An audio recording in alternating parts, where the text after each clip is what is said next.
Voy a decir algo que a veces es un poco difícil de digerir. El pobre vende y el rico compra. En los últimos 30 años de boom inmobiliario hemos sufrido una pérdida de riqueza en las familias, porque las familias se han desprendido de sus bienes. El día de hoy tenemos a un invitado especial que nos va a comentar mucho más acerca de cómo conocer un poco el sector inmobiliario, qué es lo que deberíamos tener en cuenta si es que queremos realizar alguna inversión. Fernando Velarde, qué gusto tenerte por acá. Si tú tienes un terreno y en lugar de, digamos, venderlo o aportarlo, decides, oye, ¿sabes qué? Voy a asociarme con una empresa capitalista, que contratamos una constructora y desarrollamos un proyecto para renta, exclusivamente para renta, y se termina alquilando. Lo que tienes es un valor metro cuadrado de renta más alto y tienes un flujo en el tiempo para siempre. Claro, no recuperas tu plata el primer año, no recuperas tu plata tal vez en los primeros 7 años, pero a partir del año 7 todo es para arriba. Ha salido nuevos reportes sobre la migración de las personas. Cualquiera pensaría y dicen, más personas siguen viniendo a Lima, ¿no? Lima ya no es el centro del Perú. Estamos en un proceso de crecimiento y nuevas industrias. Y esa industria no está en Lima. Eso quiere decir que en 2-3 años, en provincias, toda esa infraestructura ya va a estar funcionando. Ahorita se puede estar vendiendo lotes, pero pronto, la mayoría de provincias va a tener de suelo recursos muy escasos. Entonces hay que identificar hacia dónde está creciendo la ciudad para comprar suelo. Con la volatilidad que va a traer las nuevas elecciones y todo este tema, ¿cómo eso, por ejemplo, repercute directamente en el tema inmobiliario, ¿no? Qué interesante, porque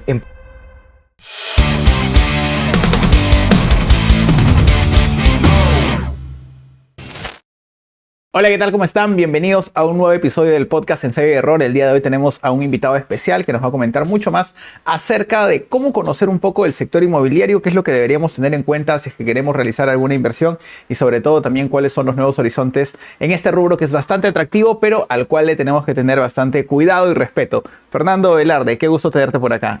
Muchas gracias por invitarme. De hecho, bueno, te conozco ya un tiempo, hay confianza, podemos hablar un montón de cosas sobre el tema inmobiliario. Es un mercado bien complejo, requiere bastante grado de preparación porque hay muchas aristas, ¿no? Entonces, últimamente lo que ha pasado es que han habido muchos especialistas, ¿no? Se ha especializado bastante porque si quieres invertir en un lote tienes que evaluar la viabilidad legal, el diseño, la infraestructura, la ubicación, el precio, el financiamiento.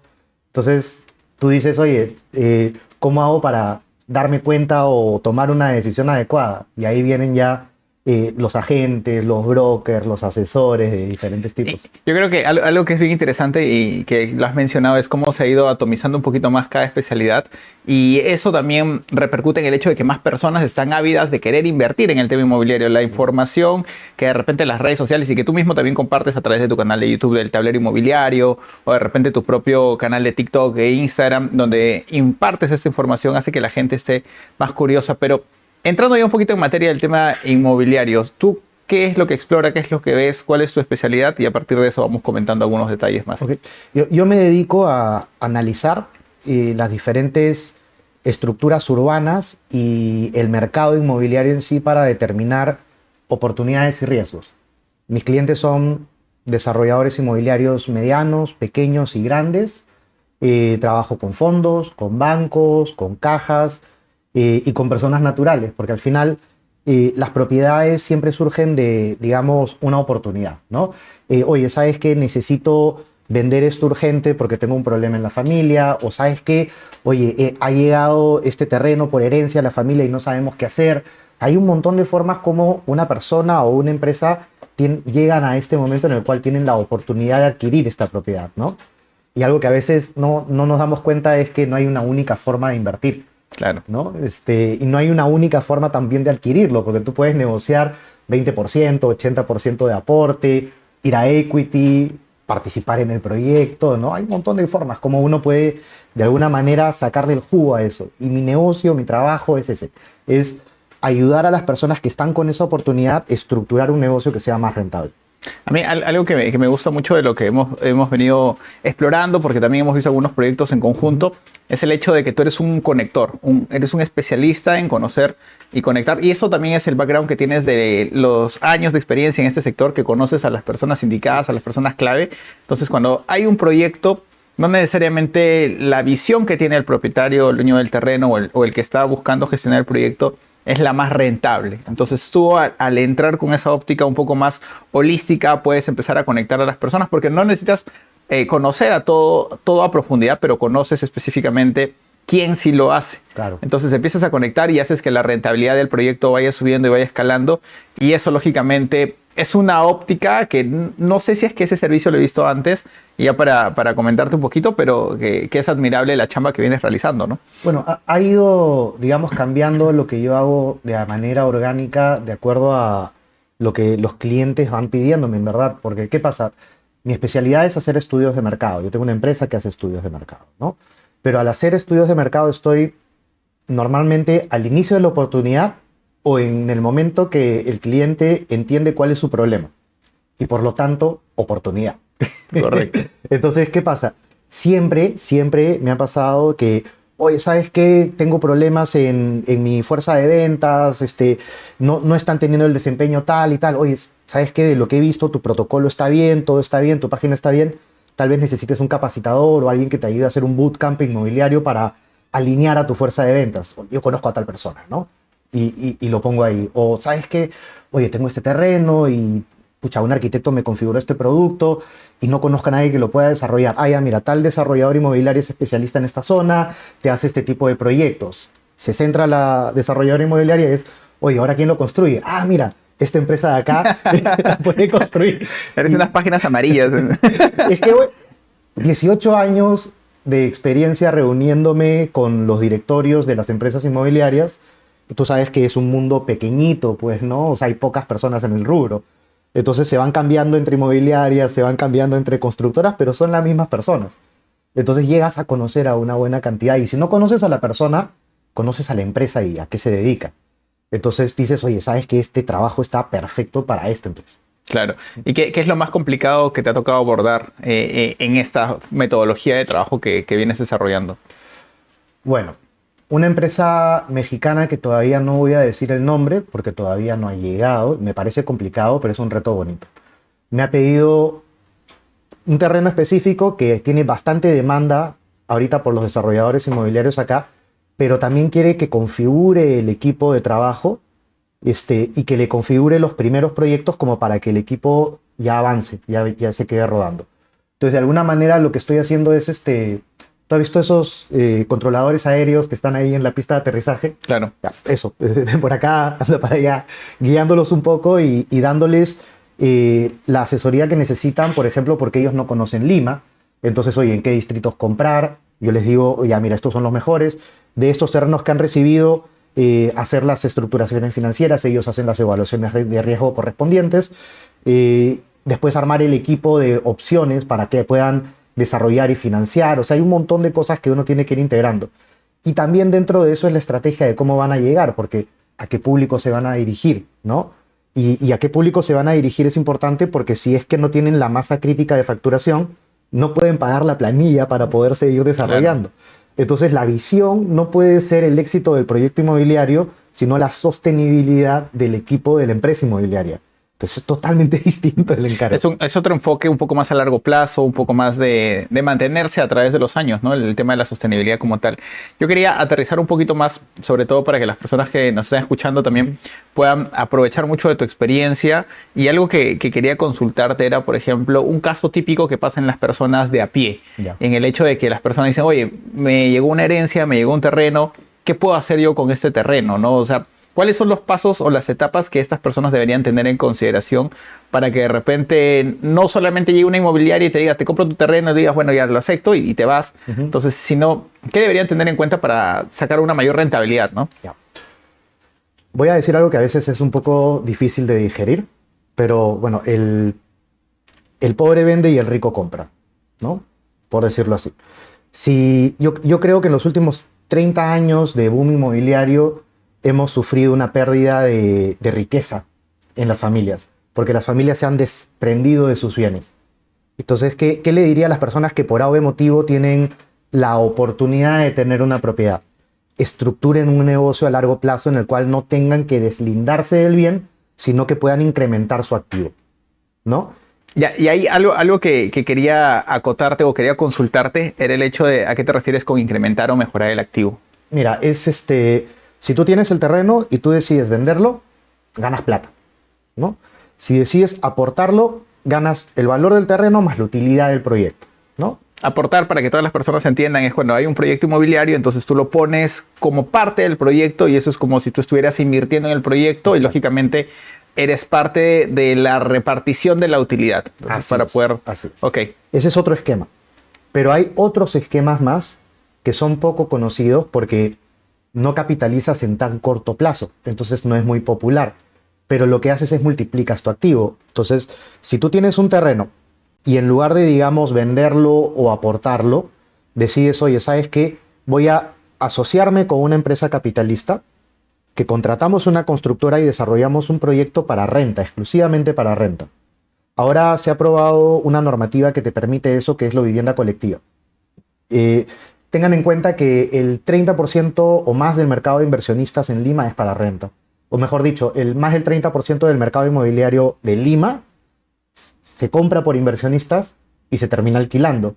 Y tenemos distritos que tú no lo creerías. Santiago de Surco creo que tiene como un 40% de unidades alquiladas. Y porque son distritos donde hay pocas unidades de baja metraje, entonces la gente tiene que alquilar porque no le alcanza para comprar. Entonces, ¿qué quiere decir?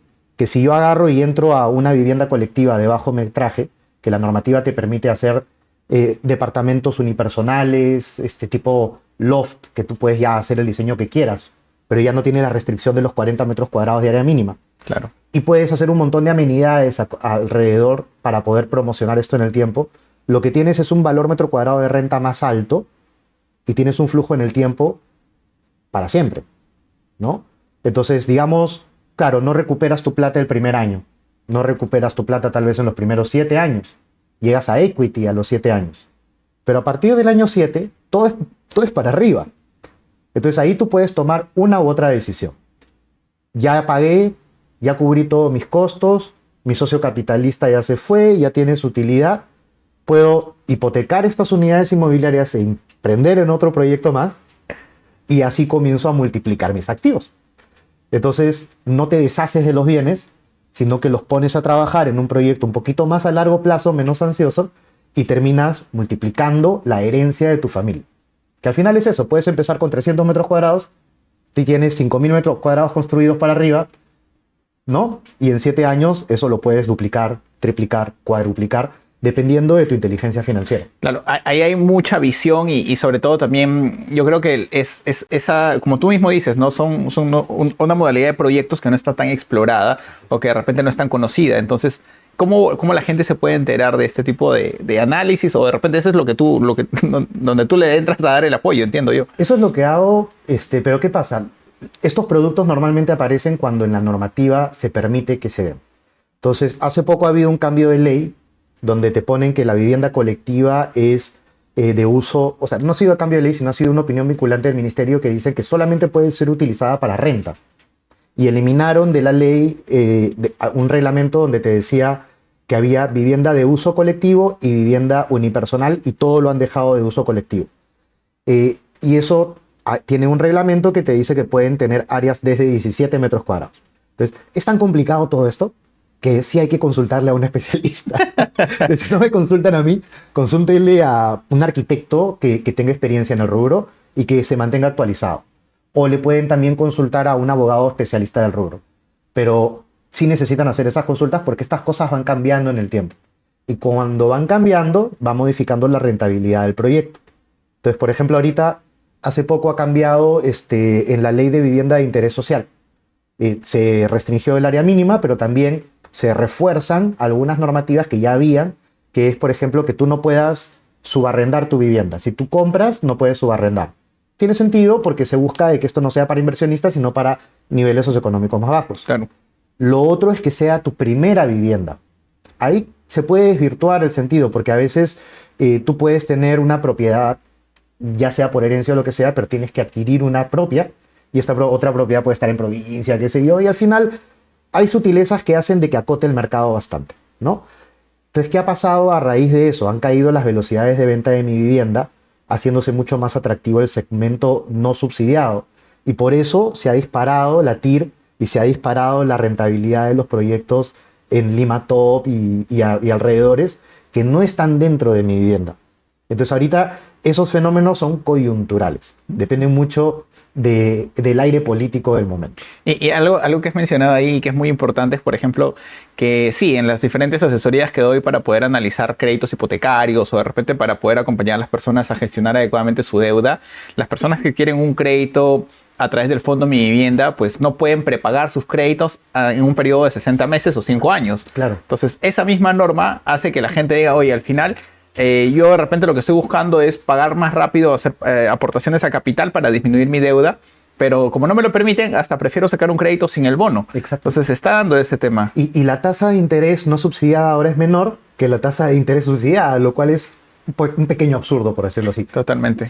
Ahora, pero eso lógicamente es impulsado netamente por las políticas, por la política actual, que en este caso nos está... Son las políticas de vivienda. ¿Qué pasa? El ministerio ha venido, digamos, teniendo problemas a nivel que han ido cambiando los ministros y demás. Y los diferentes alcaldes han ido también jugando un rol interesante, no necesariamente positivo, en las restricciones de acceso a vivienda. Y todo esto genera que la demanda tenga que cubrirse de alguna otra forma. Claro. Entonces, eso hace de que los bancos respondan de una forma, bajan las tasas de interés y también las desarrolladoras inmobiliarias encuentren una manera de seguir funcionando y seguir operando en este nuevo sistema. Si el sistema Mi Vivienda deja de ser atractivo por las restricciones, van a tener que ir al no subsidiado. Es así de simple.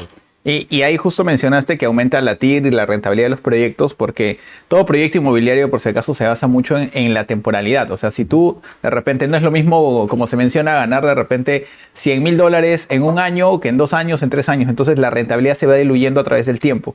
Por eso si hay mayor demanda, entonces lógicamente hay mayor velocidad de absorción o mayor velocidad de venta y por lo tanto la rentabilidad del proyecto aumenta. Entonces, oye, y esto es importante. Por ejemplo, estábamos, y volviendo a la pregunta que surgió todo este tema que a mí me parece espectacular, es entonces, ¿qué hace la persona cuando tiene un terreno o una propiedad? ¿Cuál sería su paso a paso para sacarle la mayor rentabilidad?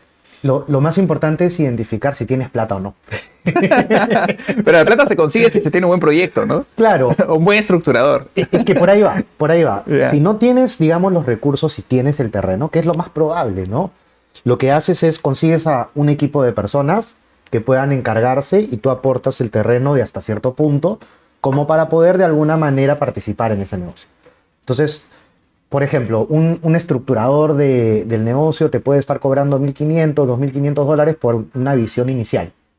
Pero esa visión inicial tiene que concretarse en algo. Tiene que haber una empresa que sea la empresa que pueda calzar con esto de acá. O sea, no puede ser una visión cualquiera, tiene que ser una visión de alguien de que haya hecho ya varios negocios de este tipo, ¿no? Que sepa qué cosas están buscando las empresas en este momento.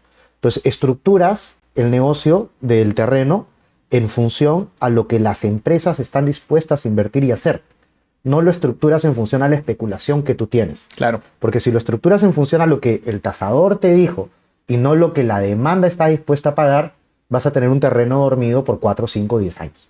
Entonces, lo más importante es armar un negocio, no cerrarse con el precio, no porque, ojo, no porque sea devaluar la propiedad, sino porque si el objetivo es armar un negocio, el negocio tiene que ser viable. Entonces, si yo le pongo los costos operativos muy altos y digo, oye, yo voy a armar un negocio, no sé, de venta de autos. Yo voy a ser el vendedor estrella, entonces me voy a pagar un sueldo de $30,000 mensuales y mis autos son de $5,000, es inviable. Claro. Entonces, es eso, el terreno no puede, digamos, frenar el negocio, porque dentro de esto hay varios pies forzados. El costo de construcción tiene que estar también dentro de los estándares de calidad que tú vas a entregar. Y aparte, ¿qué pasa ahí? La empresa que construye tiene que tener la experiencia para pedirte el financiamiento para poder construir.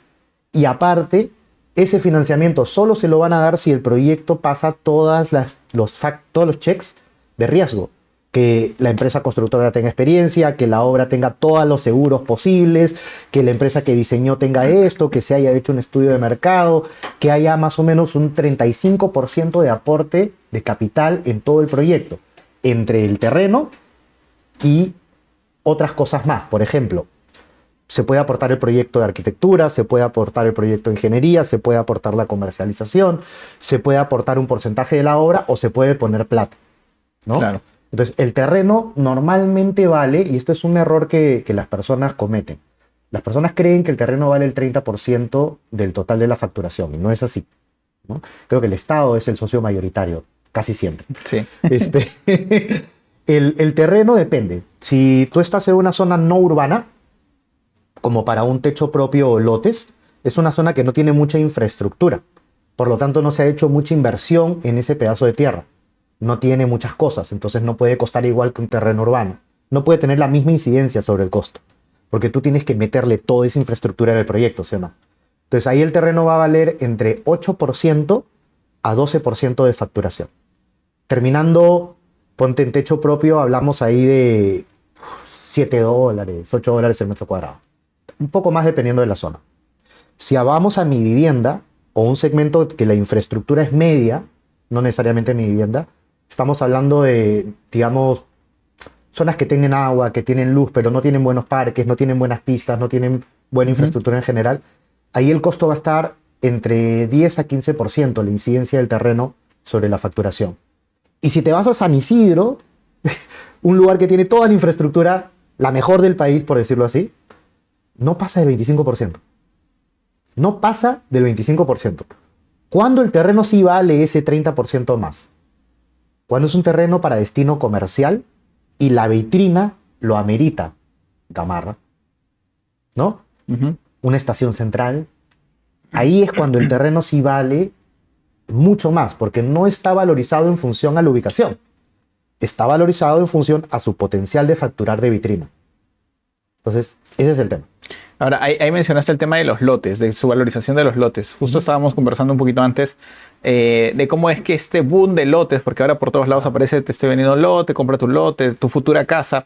Entonces, ¿cuál es la perspectiva, la lectura que tú tienes respecto a ese boom de la comercialización bastante agresiva, por cierto, del tema de comprar un lote, ¿no? Mira, hay alertas siempre que vale la pena decir, no todo lote es una buena inversión, eso es importantísimo. Todos creemos que intuitivamente es una buena inversión porque se nos ha acostumbrado esa idea, ¿ok? Pero, por ejemplo, he conocido desarrolladores que han hecho venta de lotes en algunos lugares un poquito alejados y que, claro, no van a tener agua, no van a tener luz de acá a 20, 30 años y las personas todavía siguen esperando ahorita, 10 años después, el sueño de los justos, a ver cuándo me llega la plusvalía. Claro. Entonces, claro, tarde o temprano va a llegar, ¿no? En 100 años tal vez, pero tarde o temprano llega. El tema es cuándo, o sea, entender que si vas a invertir en un negocio inmobiliario, en una plusvalía, el lote es una forma, pero para que el lote genere plusvalía tiene que tener cerca gestión, tiene que tener cerca infraestructura y tiene que estar en las zonas de expansión urbana. ¿Por qué? Porque la plusvalía se configura conforme el suelo se va haciendo más escaso y conforme va teniendo más beneficios para mi vida. Si no, no vale más. Si no, es un pedazo de tierra más. Claro. Entonces, conforme estemos más cerca de la ciudad, los lotes se van a valorar más. Conforme haya mayor densidad, más cantidad de infraestructura, colegio, salud, vehicular, ¿no? Pistas, veredas, todo eso. Conforme tengas más cosas, va a haber más grado de plusvalía. Pero ¿qué pasa? Ahorita hay un fenómeno que, dado Chancay y dado todo lo que viene pasando en el país, estamos en un proceso de crecimiento y nuevas industrias, una especie de industrialización de nuestra economía. Eso es mano de obra formal nueva, por decirlo así, ¿no? Y esa industria no está en Lima. Esa industria está en Pucallpa, posiblemente, en Madre de Dios, en Cerro de Pasco, en Huancayo, en Piura, en Trujillo, en Chimbote, en Arequipa. Entonces, ahora, esto de acá, súmale que vivimos ahorita un boom de infraestructura por el tema de obras por impuestos, que se está dando ahorita a nivel nacional. Tenemos no sé cuántos miles de millones de facturación por encima de lo que tradicionalmente hemos hecho. Eso quiere decir que en 2 o 3 años, en provincias, toda esa infraestructura ya va a estar funcionando.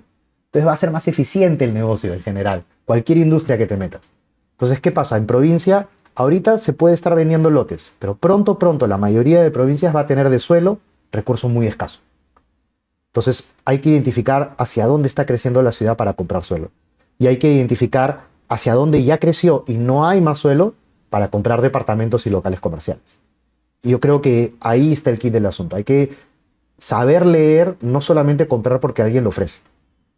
No hay nada más personal que las finanzas personales y en Cresco Latam lo sabemos. Es por eso que quiero invitarte a una capacitación donde aprenderás a cómo gestionar adecuadamente tus finanzas y tomar más y mejores decisiones en base a ellas. Durante la sesión aprenderás a cómo gestionar adecuadamente tus deudas evitando el excesivo pago de intereses, a cómo utilizar las diferentes herramientas como por ejemplo las tarjetas de crédito y todo a través de recomendaciones 100% prácticas que puedas implementar en tu día a día. No dejes pasar esta oportunidad. Regístrate en el enlace que encontrarás en el primer comentario anclado en este podcast, únete al grupo de WhatsApp y ahora sí, continuemos con este episodio. Ahora, algo que yo he visto bastante es que justo ha salido nuevos reportes sobre la migración de las personas, ¿no? Cualquiera pensaría y dicen, más personas siguen viniendo a Lima, ¿no? No, las personas están saliendo de Lima y están yéndose más a Arequipa, están yéndose más a Madre de Dios también. Entonces es por los diferentes escenarios. ¿Cuáles son las ventajas que se están ofreciendo ahora en esos departamentos? Te podría decir que dado que este fenómeno es nuevo, tiene 2 años de que empieza a suceder realmente, todavía son océanos azules que explorar. Entonces, si uno es desarrollador inmobiliario y decide ir a uno de estos lugares que no hay mucha oferta, se va a encontrar con que ahorita la mayoría se está cubriendo de manera informal o ilegal. Y hay mucha penetración del sistema financiero y bancario, lo cual es una oportunidad para poder entrar con crédito. Cuando tú entras con crédito, creas una industria nueva y crece un montón. Entonces son sectores que incluso las cajas metropolitanas están muy activas, hay fondos colectivos, fondos comunes que están funcionando ahorita ahí, en lugar de los bancos y que se están dinamizando un montón. Y hay que reconocer también que, o sea, nuestra economía ha cambiado. No solamente estamos en el proceso de la industrialización, sino también estamos en paralelo en la informalización de alguna manera. Y eso, por más que esté mal verlo o está mal que suceda, es una realidad, ¿no? Es una realidad que genera mucha liquidez y sobre todo mucha liquidez en provincias. Y eso tiene que aprovecharse, pues no puede simplemente taparte el ojo y decir eso no existe, eso sí existe. Y es un recurso que hay que aprovecharlo para generar desarrollo. Claro, y ahora partiendo por el hecho de, por ejemplo, cómo las personas de a pie podrían tomar partida de estas oportunidades que van surgiendo, ¿no? Cómo leerlas o encontrarlas también. Los hubs donde confluye el transporte masivo son los hubs donde se van a dinamizar las demandas de vivienda. Los hubs donde hay industria son donde va a haber mucho más demanda de vivienda en corto plazo.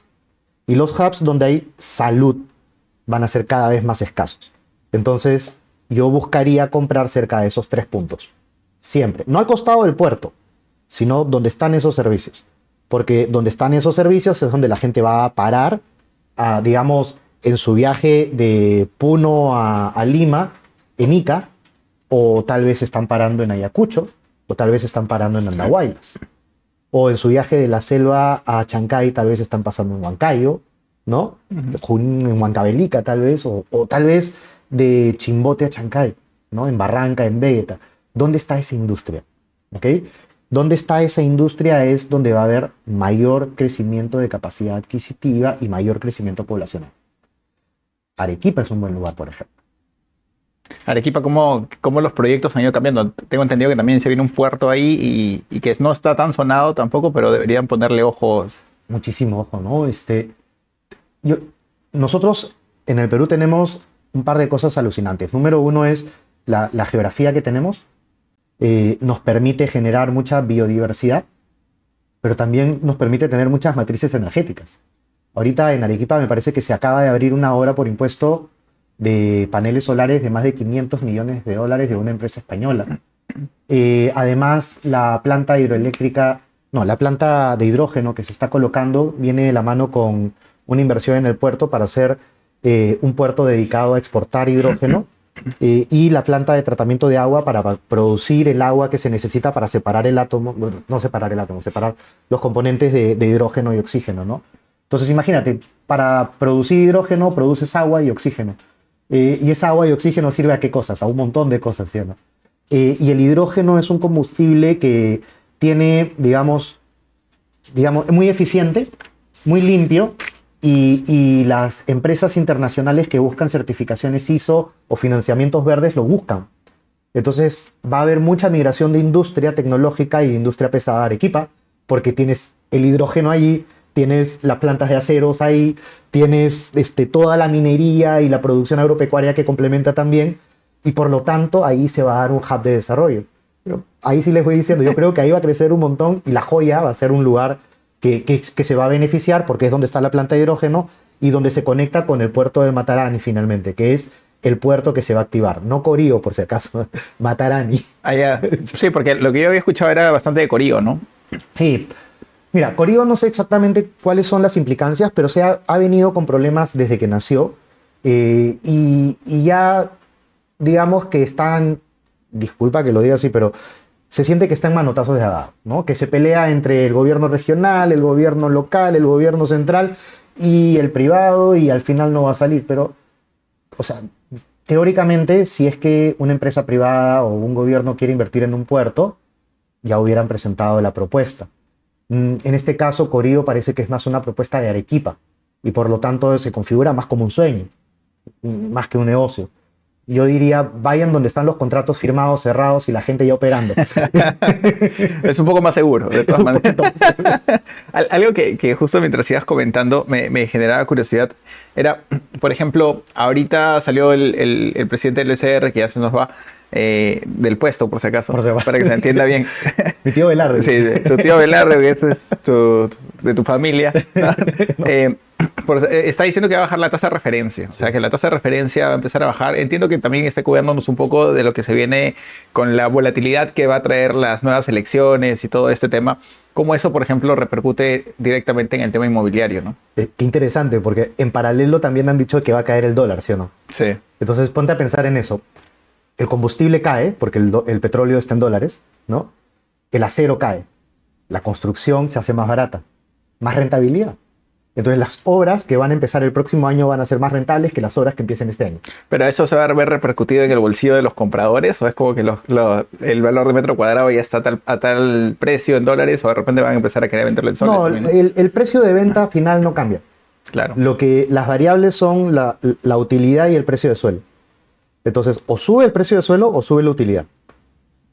Pero lo probable es que vaya a subir la utilidad para las constructoras. Exacto. Para la constructora. Claro. ¿No? Porque está cotizando hoy en día a costo de hoy.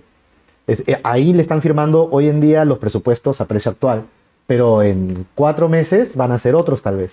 Uh-huh. Y en ese momento van a estar comprando los materiales. Entonces ya, ahí tenés un sector que se va a dinamizar. Construcción. Interesante, se va a dinamizar.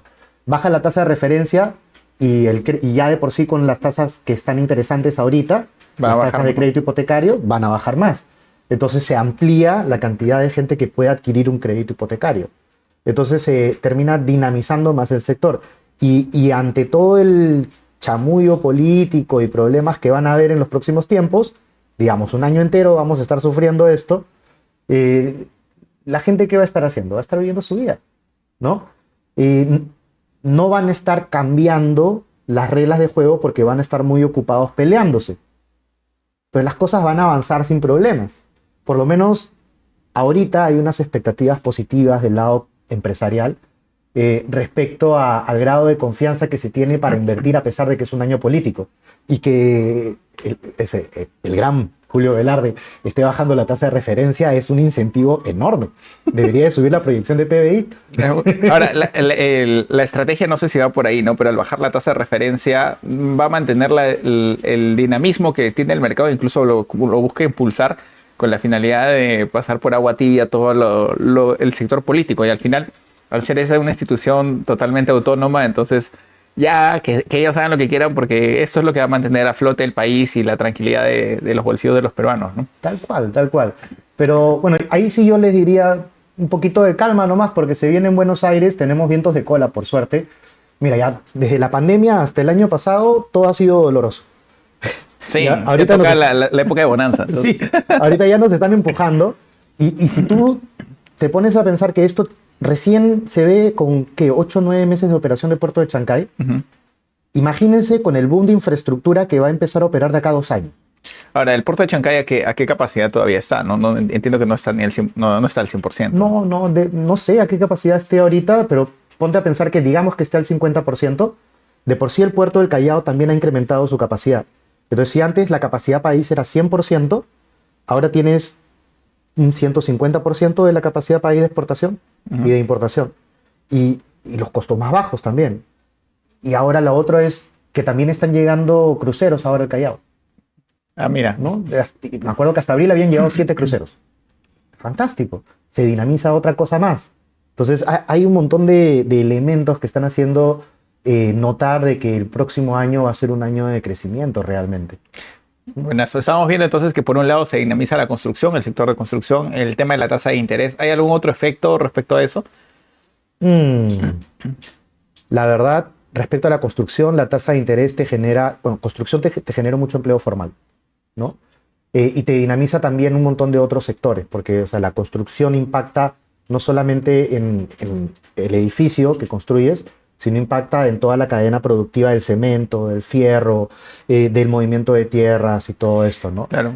Entonces te va a generar un incremento de la mano de obra formal en general. Es que hay algo que es lo que se conoce como la mano de obra directa y la mano de obra indirecta, ¿no? Los puestos de trabajo que se generan de manera indirecta por las mismas cadenas de producción que has mencionado. Y yo te quería consultar algo. El tema de la delincuencia, el tema de cómo se está manejando este tema, la inseguridad y el incremento de esa misma con las noticias que podemos ver. Y creo que lo que ya nadie es esquivo, entonces... ¿qué tanto eso repercute en el sector inmobiliario, no? Un montón. Muchas empresas no quieren ir a algunos distritos por la inseguridad. Y la otra es el costo de la inseguridad. No es que sea gratis. Eso se traslada al precio final de la vivienda.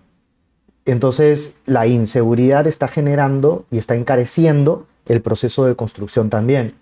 Porque cobran cupos, porque lamentablemente matan gente, ¿no? O sea, pasan un montón de cosas que terminan generando retrasos, que terminan generando problemas sociales, que terminan generando de todo y desmotivan. Trujillo sería uno de los primeros polos de desarrollo de inversión inmobiliario si es que no tuviera tanta delincuencia. ¿Por qué? Porque Trujillo tiene muchísima industria, tiene muchísimo turismo, tiene muchísima capacidad de crear empleo formal. Sin embargo, la delincuencia está frenando eso. Y eso tiene que ver con los gobernantes, tiene que ver con las políticas, con la forma como se ha manejado las cosas en general en esos últimos años.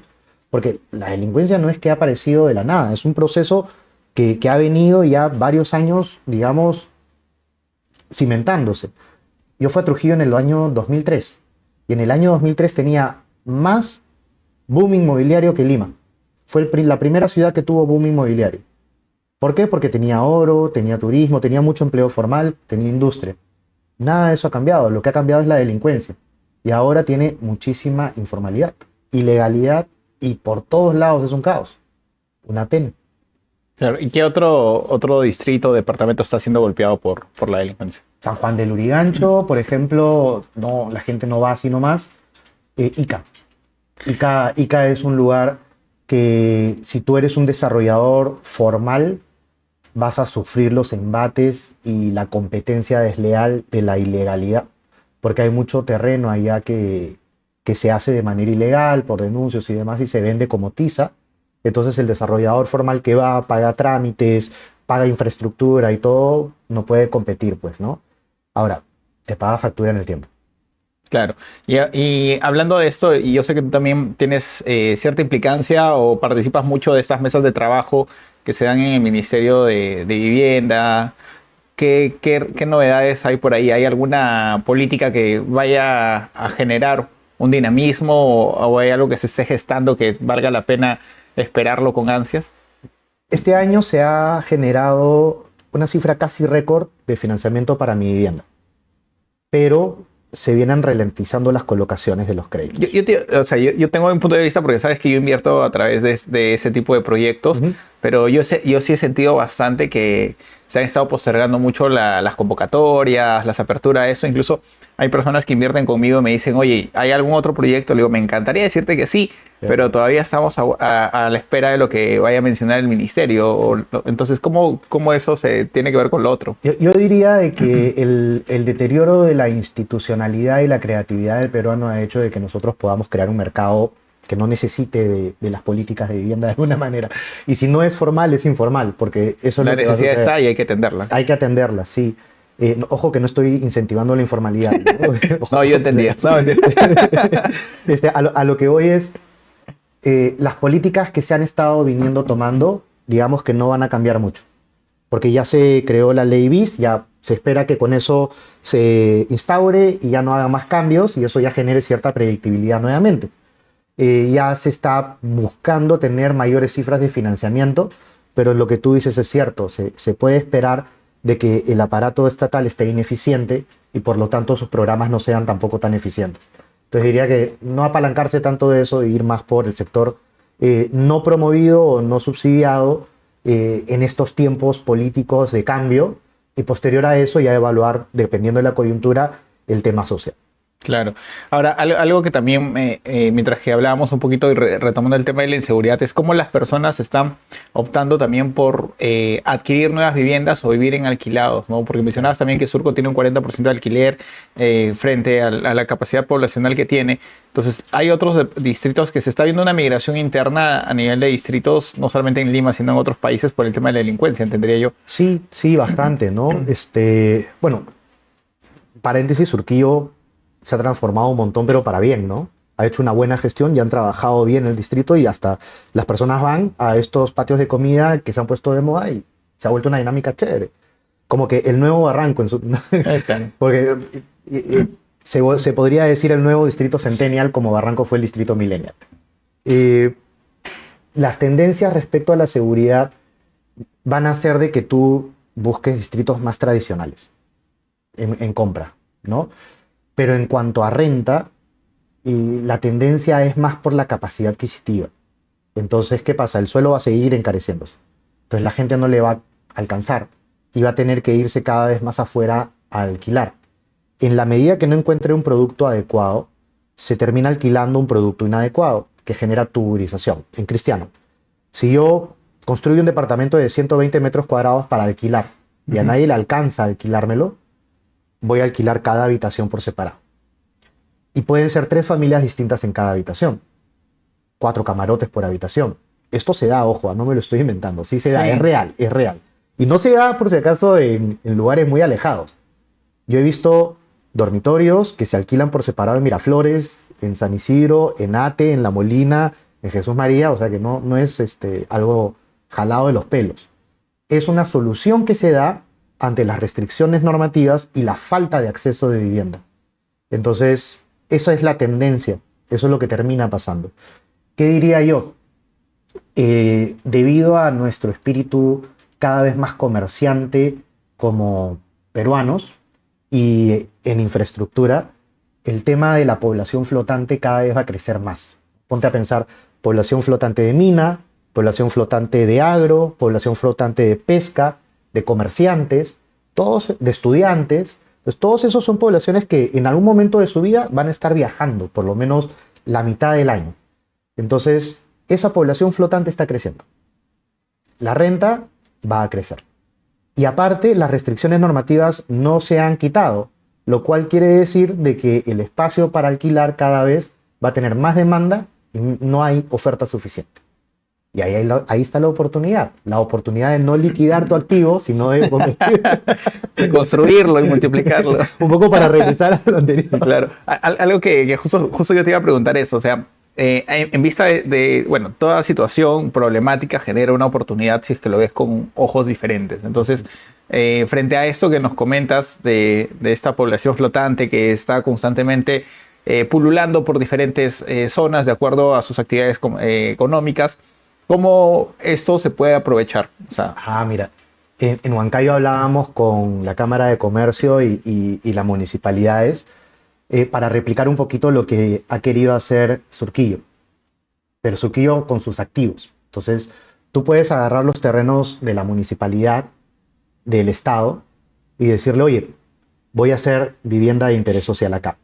Dependiendo de si todo cumple, lo puedes hacer mediante obra por impuesto, asociación público-privada, dependiendo de cómo lo estructures, ¿ok?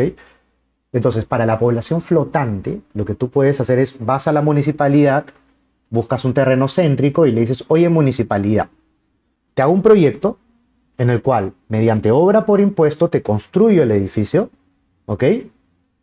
para que tú lo administres o me lo des a mí como administrador en renta.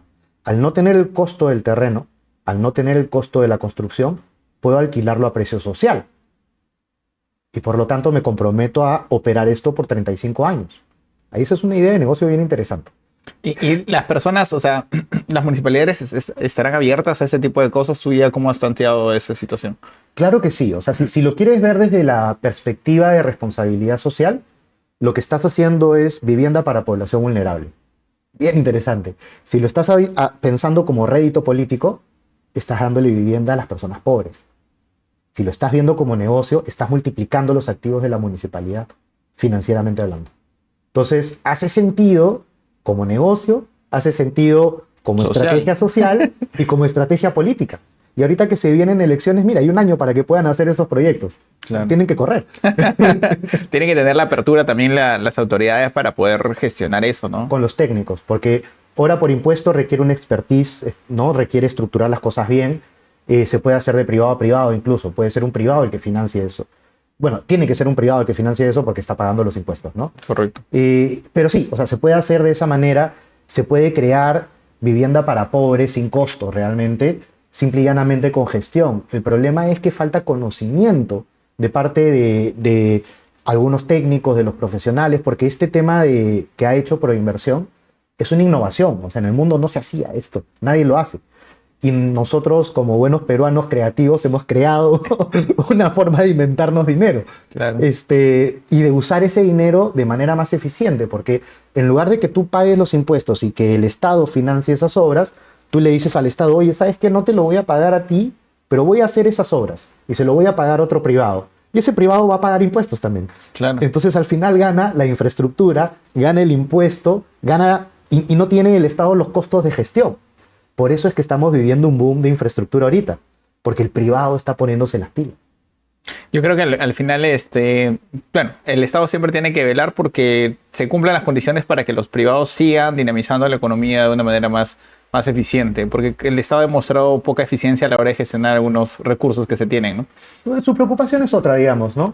Claro. La preocupación del Estado debe ser por crear las condiciones adecuadas para que no haya inequidad, para que hayan buenas oportunidades, tal vez, para que la gente siquiera tenga predictibilidad jurídica y pueda hacer negocios o pueda vivir su vida en paz. Sobre todo el tema de la seguridad, para que dé tranquilidad a las personas, ¿no? Tal cual. Yo creo que estás que le das seguir el discurso de lo que deberían, la línea que debería seguir mucho de las personas que van a postular. Me escucha. Sí, yo creo que sí. Ojalá te pueda escuchar, porque en realidad con esas propuestas o con esa forma o esa visión de poder encaminar, creo que la situación del país sería bastante óptima, ¿no? Yo siempre he dicho que el Estado debe encargarse netamente de equilibrar el tablero y que el resto lo haga cada uno por su cuenta, ¿no? Ese es el rol. Entonces, si votan por Richie, yo voy a asesorarlo. O sea que Eso también. En algún momento vamos a entrar a esa campaña. De todas maneras. Yo quería, ya para ir cerrando este podcast o este episodio, quería consultarte, por ejemplo, ¿cuáles son las recomendaciones para los desarrolladores o para los inversionistas, ¿no? Que son dos públicos que no son iguales, pero ¿qué deberían tener en consideración cada uno en su respectivo rol, ¿no? Se acaba el año, hay que gastar, sí. Hay que invertir para empezar el próximo año que viene con menores costos con estos proyectos en el tiempo adecuado. La cosa se va a dinamizar de manera bien interesante y Lima ya no es el centro del Perú. Yo creo que ahora ya podemos ver al Perú en todo su esplendor, por todos lados, oportunidades. Ahorita donde tú pones un proyecto, hay oportunidad. Este es el momento de invertir fuera de Lima, yo creo. Esa sería tu principal recomendación. Sí. Y cuando quieran evaluar algún proyecto fuera de Lima, ¿qué es lo que deberían que hacer? Aparte de buscarte, ¿ya? No. Busquen un abogado para hacer bien el estudio de títulos. Yo creo que ese es el principal dolor. El estudio de títulos y la empresa a la cual le vas a comprar. Si esas dos cosas tienes dudas, no entres, así, no compres. Claro. ¿Por qué o qué casos tú has visto a la hora de errores que han cometido justo en esas dos recomendaciones, ¿no? He tenido personas en mi comunidad que habían comprado terrenos en Chancay como non plus ultra oportunidad de inversión y ya no sabían qué hacer para venderlo porque no tenían agua, les habían cortado la sequía, no iban a tener título de propiedad. Al final todo lo que les prometieron Fue especulación, ¿no? fue especulación. Y no había generado plusvalía, más bien se había devaluado. Especulación. Wow. Entonces, claro, eso es, digamos, en concreto algo que tienen que tener cuidado. Y otra cosa es, si la inmobiliaria no tiene mucha experiencia y no tiene financiamiento del banco, esas dos cosas son importantes. O sea, si tú tienes una empresa inmobiliaria nueva que no tiene financiamiento del banco, hay que tener cuidado. Porque el banco no financia a empresas que no tienen la espalda financiera para pagar ese crédito y que no tienen la experiencia para desarrollar ese proyecto. Entonces, si ese proyecto no tiene financiamiento, hay que tener mucho cuidado. Claro. Mucho cuidado. Bueno, eso, para ir cerrando, como te había mencionado, ¿cuál es de repente lo que tú prefieres, sostenibilidad o rentabilidad? Uy, qué interesante. No puede haber rentabilidad sin sostenibilidad. ¿Por qué? Porque la sostenibilidad tiene 3 ejes y uno de ellos es económico. Entonces, yo creo que podríamos cambiarle ahí un poquito. Más que rentabilidad, desarrollo. Desarrollo. Me parece que la palabra que tiene más potencia ahí es esa, porque cuando tú generas plusvalía, la plusvalía es no solamente económica. O sea, para que haya plusvalía económica, tiene que haber generado mejor infraestructura, tiene que haber mejorado la calidad de vida y un montón de cosas. Entonces, se genera desarrollo. Entonces, si me preguntas, ¿qué prefieres, sostenibilidad o desarrollo? Desarrollo sostenible. ¿Cuál es la tendencia inmobiliaria que más te entusiasma ahorita? Ahorita todo el movimiento verde, porque aparte es bajo financiamiento, muy bajo financiamiento. Y como se está diversificando la matriz energética y se están abaratando los costos para acceder a paneles solares, eólicos y todo eso, yo creo que por ahí se puede explorar una tendencia para desarrollos inmobiliarios fuera de Lima que tenga justamente toda esta infraestructura. Entonces, ahí hay mucho pan por reganar. Buenazo. Fernando, muchísimas gracias por acompañarnos en este episodio. Yo creo que encantadísimo de que puedas invitar al público que nos está viendo que te sigan por las redes, que vean el tablero inmobiliario, todo tuyo el espacio. Bueno, yo tengo una página web que es fernandovelarde.com. Si entran ahí encontrarán todas mis redes sociales. Mi canal es el Tablero Inmobiliario y tengo una comunidad que ayuda a empresarios a hacer buenos negocios inmobiliarios. Les doy networking, les doy consultoría, los ayudo a conectar con personas que están haciendo negocios que obviamente calzan con ellos, como hemos hablado hace un rato. Y en grupo, en un proceso de aprendizaje colectivo, de alguna manera lo que hacemos es incubamos empresas inmobiliarias. Buenísimo. Muchísimas gracias por acompañarnos, Fernando, y muchas gracias a cada una de las personas que nos ha acompañado hasta el final del episodio. Estamos seguros que te ha encantado. Hay mucho pan por rebanar, como menciona Fernando, respecto al tema inmobiliario, y si es que quieres invertir en ese sector, quieres desarrollar, primero capacítate, edúcate para que puedas disminuir el riesgo. Todo proceso tiene un riesgo, pero si estás acompañado de las personas correctas y si tienes el conocimiento adecuado, lo vas a disminuir y lo vas a controlar. No te olvides de suscribirte a este canal, darle like a este video y compartirlo para que más personas puedan entender un trasfondo y tengan un panorama mucho más claro del sector inmobiliario. Nos vemos en un próximo episodio de Ensayo y Error. Gracias por acompañarnos.